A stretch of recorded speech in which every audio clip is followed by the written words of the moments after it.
Praise the lord అందరికీ welcome to CPF TV. నేను మీ అభినయ్ దర్శన్. ఈ పిలకదాస్ గాడు ఉన్నాడే, వీని కోసం మాట్లాడి నా టైం వేస్ట్ చేసుకోవడం నాకు ఇష్టంలా. అందుకే దాదాపుగా ఒక 5 నెలలు అవుతుంది అసలు వీడి ప్రస్తావన ఎత్తక, వీడి పేరెత్తక, వీడి ఫోటో వేసి నేను వీని ప్రస్తావన ఎత్తక. వీడి కోసం మాట్లాడకూడదు, వీడొక పనికిమాలిన వెధవా, వీడు పెంటకంటి నీచమైనడు అని తెలుసు కాబట్టి వీడి కోసం మాట్లాడి టైం వేస్ట్ చేసుకోవట్లా. మన క్రైస్తవులు, మన సిపిఎఫ్ మెంబర్స్ చాలామంది అన్న రాధా మనోహర్ దాస్ గాడికి కౌంటర్ ఇవ్వన్నా, వాడికి కౌంటర్ ఇవ్వన్నా అని చెప్పి వాడు మాట్లాడిన లింకులు నాకు చాలా పంపిస్తూ ఉంటారు. అయితే వాడి కోసం మాట్లాడి టైం వేస్ట్ ఎందుకు చేసుకోవాలి, వాడి మారని బతుకు కదా వాడిది, వాడు పందికంటి నీచమైన వాడు కదా అని చెప్పి నేను వాడి కోసం మాట్లాడను. వాడు మాట్లాడే మాటలన్నీ అబద్ధాలు, అసత్యాలు. వాడు ఒక బుద్ధి లేని సన్నాసి పిలకదాస్, రాధా మనోహర్ దాస్. ఇది మనందరికీ తెలుసు. అయితే ఇప్పుడు పర్టికులర్గా వాడి కోసం ఎందుకు మాట్లాడుతున్నానంటే, మొన్న ఒక ఇంటర్వ్యూకి వెళ్ళాడు, ఒక టీవీ ఛానల్ సిగ్నేచర్ స్టూడియోస్లో ఇంటర్వ్యూకి వెళ్ళాడు. అదే సిగ్నేచర్ స్టూడియో నేను కూడా వెళ్ళా. నేను వెళ్ళటానికంటే ముందు వెళ్ళాడు వీడు. అక్కడ ఏం మాట్లాడాడంటే, ఒక ఫోటోని చూపించి ఒక స్త్రీ 2 కాళ్ళు అలా దూరంగా పెట్టుకొని ఉంటే ఆ 2 కాళ్ళ మధ్యలో మర్మాంగంలో నుంచి ఒక గేట్ ఉంటుంది, ఒక హాల్లోకి ఎంట్రీ ఉంటుంది అన్నమాట. ఈ ఫోటో చూపించి ఈ పిలకదాస్ గాడు బుర్రలేని సన్నాసి, వీడి తల్లో బ్రెయిన్ లేదు, బుర్ర లేదు, గుజ్జు లేదు, బుడద మట్టి ఉంది. అందుకు వీడు ఆ ఫోటో చూపించి ఏం మాట్లాడుతున్నాడంటే, ఇది ఏంటో మీకు తెలుసా, ఇది ఒక చర్చి ద్వారం, ఇది ఒక చర్చి గేట్, ఇది అమెరికా దేశంలో ఒక చర్చికి గేట్ని ఇలా పెట్టారు. చర్చికి వెళ్ళే విశ్వాసులందరూ ఈ 2 కాళ్ళ మధ్యలో మర్మాంగం నుంచి, ఆ ద్వారం నుంచి వెళ్ళాలి, ఇది ఒక చర్చి, చూసారా వీళ్ళ బతుకు ఎలా ఉందో అంటూ క్రైస్తవ్యాన్ని గేలి చేస్తూ, విశ్వాసుల్ని అవమానపరుస్తూ వీడు మాట్లాడాడు. వీడు తెలిసి మాట్లాడతాడా, తెలియక మాట్లాడతాడు నాకు అర్థం కాదు. అరే పిలకదాస్గా, నేను నిన్నే అడుగుతున్నాను రా, నీకేమన్నా సిగ్గు శరం ఉందట్రా, నీకు బుద్ధి జ్ఞానం ఉన్నదిరా, విఘ్నత విచక్షణ ఉందారా? ఏదన్నా మాట్లాడేటప్పుడు 1కి 10 సార్లు వెరిఫై చేసుకొని, చెక్ చేసుకొని, మాట్లాడే ముందు మరలా ఒక్కసారి ఫైనల్ చెక్ చేసుకొని కదరా మాట్లాడాలి. నీ నోరుంది కదా అని చెప్పి నీ నోరు మూసీ నది కంటే మహా భయంకరం రా, అంత గలీజ్ గాడివి నువ్వు. నీ నోరే మహా డ్రైనేజ్. నువ్వు నోరు తెరిచి మాట్లాడుతూ ఆ కాళ్ళు ఓపెన్ తెరుచుకున్నటువంటి ఫోటో చూపించి చర్చి గేట్ అని మాట్లాడుతున్నావురా. అరే పిలకదాస్, నువ్వు కనుక అది నిరూపించకపోతే నీ పిలక నేను కత్తిరిస్తారా, ఒక బార్బర్ని తీసుకొని వచ్చి నున్నగా గుండు గీయించేస్తా, ఇది పక్కా. ఎందుకంటే మతాల మధ్య చిచ్చు పెట్టడంలో నీ అంత పరమ దుర్మార్గుడు, పరమ నీచుడు ఇంకొకటి లేడరా. అయితే నువ్వు అన్నావే 2 కాళ్ళు ఇలా తెరుచుకునేలాగా మర్మాంగంలో నుంచి ద్వారాన్ని పెట్టారు, అది ఒక చర్చు అని అన్నావే, నేను చెప్తా విను. అది చర్చి కాదు, ఫస్ట్ పాయింట్. అది అమెరికాలో లేదు. 2వ పాయింట్, అక్కడికి లోపలికి వెళ్తున్నారే వాళ్ళు చర్చికి వెళ్ళే విశ్వాసులు కాదు, అది 3వ పాయింట్. ఇంకా విషయానికి వస్తే, అసలు ఇలాంటి చర్చి ఒకటి లేదు, ఇలాంటి కట్టడం, ఇలాంటి నిర్మాణం భూప్రపంచంలో ఎక్కడా కూడా లేదు. మరి ఆ ఫోటో ఎక్కడి నుంచి వచ్చిందండి అని మీరు నన్ను అడగచ్చు. చెప్తా. ఆ ఫోటో ఒక సినిమాకు సంబంధించిన ఫోటో. ఆ సినిమా పేరు ప్యాచ్ ఆడమ్స్. సినిమా పేరు ప్యాచ్ ఆడమ్స్. ఈ సినిమాకు సంబంధించినటువంటి ఒక దృశ్యం అది, ఒక సన్నివేశం అది. ఆ సినిమాలో విలియమ్స్ అనే అతను హీరోగా చేశాడు. అతను క్యారెక్టరైజేషన్ ఏంటంటే, అతను ఒక గైనకాలజిస్ట్.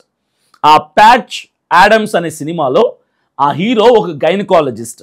ఇతను ఏం చేస్తాడంటే, గైనకాలజిస్టులందరితో ఒక కాన్ఫరెన్స్ మీటింగ్ ఏర్పాటు చేయడానికి, ఆ ఏర్పాటు చేసిన రోజున ఆ కాన్ఫరెన్స్ హాల్కి కాస్త సరదాగా, హాస్యాస్పదముగా, కొంచెం చూడటానికి నవ్వుకునేలాగా ఉండటానికి ఆ గైనకాలజిస్టులందరూ గ్యాదర్ అయ్యే ఆ కాన్ఫరెన్స్ హాల్కి ఇలాంటి ఒక దృశ్యాన్ని పెడతాడు. ఈ 2 కాళ్ళు, ఒక స్త్రీ 2 కాళ్ళు తెరుచుకొని ఉన్నట్టుగా మర్మాంగంలో నుంచి ద్వారం ఉన్నట్టుగా అతను ఆ సినిమాలో ఆ పర్టికులర్ ఇన్సిడెంట్ కోసం, సీన్ కోసం చేసిందనమాట.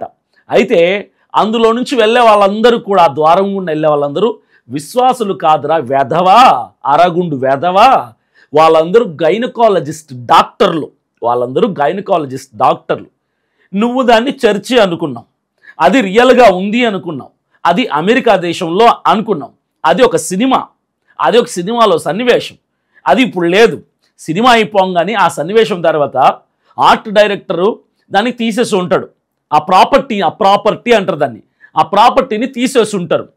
నీకు తెలిసి తెలియక అరగుండు వెదవవు కాబట్టి అరగుండు జ్ఞానముతో ఇలాంటి అరారకొర విషయాలు మాట్లాడి మిడిమిడి జ్ఞానపు చేష్టలు చేసావనుకో, ఖచ్చితంగా ప్రజల చేతుల్లో చెప్పు దెబ్బ తింటావు.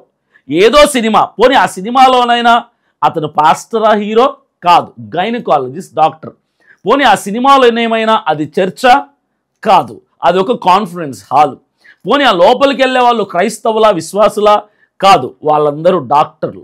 అసలు చర్చికి, క్రిస్టియానిటీకి, విశ్వాసానికి, యేసుక్రీస్తు ప్రభువుల వారికి సంబంధం లేనటువంటి ఆ సినిమా, సంబంధం లేనటువంటి ఆ పర్టికులర్ సన్నివేశాన్ని తీసుకొచ్చి ఆ ఫోటో చూపించి అమెరికాలో చర్చి గేట్ చూసారు ఎలా ఉందో అని చెప్పి గేలిగా మాట్లాడుతున్నవే. అరే నీకు వయసు పెరుగుతుందిరా, బుద్ధి పెరగట్లా. నీకేం చేస్తే బుద్ధి వస్తుందో నాకు అర్థం కావట్లా. నీకోసం ఎంత మాట్లాడకూడదు అనుకున్నా మా లాంటి వాళ్ళని మాట్లాడించి మా చేత తిట్లు తినకపోతే నీకు రోజు గడవట్లా. మేము తిడితేనే నీకు సమ్మగా ఉన్నట్టుంది, తిట్టించుకుంటే తప్ప. సో క్రైస్తవ సమాజమా, ఇలాంటి అరగుండు వేదనలు ఏం చేద్దాం? ఈ పిలకదాస్ గారిని పర్టికులర్ ఏం చేద్దాం? వీన్ని మేము ఇంటర్వ్యూ చేయడానికి గత వారం రోజులుగా మా CEO ప్రయత్నం చేస్తున్నాడు. ఇంటర్వ్యూ చేసి వాని చేత బైబిల్ని తిట్టించడానికి కాదు, లేదా మేము వాని గ్రంథాన్ని తిట్టించడానికి కాదు. ఇంటర్వ్యూ చేసి అసలు నీ బాధ ఏంట్రా, క్రైస్తవులు ఎందుకు తిడుతున్నావు, ఈ విషయాలన్నీ అడిగి వానితో సమాధానం చెప్పిద్దామని వాడితో ఇంటర్వ్యూ అడుగుతున్నాం. మన CPF TV నుంచి ఇంటర్వ్యూ తీసుకుందామని. ఆల్మోస్ట్ అంతా అయిపోయింది, డేట్ ఇస్తా అన్నాడు, ఈరోజు ఇంటర్వ్యూ చేయాల్సి ఉంది. అయితే చిట్ట చివర వెళ్ళేటప్పటికి ఏం చెప్పాడు తెలుసా? ఎవరైతే నన్ను ఇంటర్వ్యూ చేస్తారో, ఇంటర్వ్యూ చేసే వాళ్ళకి, వాళ్ళ పేరు ఏదైనా పర్వాలా, వాళ్ళ క్యాస్ట్ సర్టిఫికెట్లో క్రిస్టియన్ అని ఉండాలి, BCC అని ఉండాలి అని చెప్పాడు. ఈ కండిషన్ పెట్టేసి ఆపేశాడు. మేము వదులుతామా? మేము వదలం. ఈరోజు ఎవరైతే ఇంటర్వ్యూ చేస్తున్నారో, ఈరోజు మీ సేవకి MR ఆఫీస్కి వెళ్ళిపోయి క్యాస్ట్ సర్టిఫికెట్లో SC తీపిచ్చేసి BCC క్రిస్టియన్గా మార్పించుకుంటున్నాం. ఈ సర్టిఫికేట్ అని చూపిస్తే ఇంటర్వ్యూ ఇస్తా అన్నాడు. అటో ఇటు అన్నీ కడిగేసి శుభ్రంగా తల నుంచి కాళ్ళ వరకు అని శుభ్రంగా డెటాల్ వేసి కడిగేసి ఇక మీదట ఎప్పుడు క్రైస్తవ్యం గురించి తప్పుగా మాట్లాడుకుండే విధంగా మా ప్రయత్నం CPF TV తరపున మేము చేస్తున్నాం. ఎందుకంటే ఇలాంటి ఊర కుక్కలు ఊర్లో పడి తిరిగితే ఎవరిని పడితే వాళ్ళని కొరికేస్తాడు, ఎవరిని పడితే వాళ్ళని కరిచేస్తాడు.